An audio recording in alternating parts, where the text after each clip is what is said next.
I never thought the knife in my back would be planted by the hands I once held close.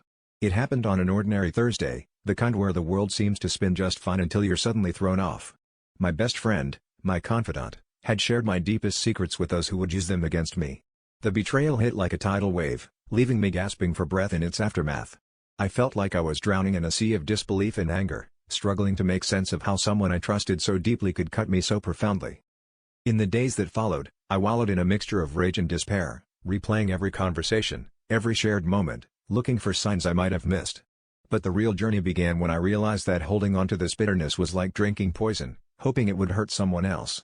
I had a choice: let this betrayal define me or use it as a stepping stone to something greater. The challenge was daunting, but I knew I couldn't let their actions dictate my narrative. I had to reclaim my story, and that meant embracing the power of forgiveness.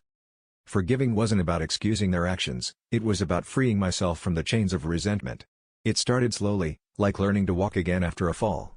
I began focusing on the things I could control: my reactions, my future, my happiness. I surrounded myself with positivity, diving into new hobbies and meeting people who brought light into my life. Each step forward was a testament to my resilience, a quiet victory over the shadows of betrayal. Eventually, the weight lifted, and I felt lighter, stronger. I realized the true measure of my strength wasn't in how deeply I could hold on to a grudge, but in how quickly I could forgive and move forward. I emerged from the darkness, not as the person I was before but as someone wiser, more compassionate, and infinitely more resilient. Betrayal taught me that while others may try to dim my light, only I have the power to let it shine. And so, I chose to shine brighter than ever, illuminating my path with the lessons learned from the hardest of trials.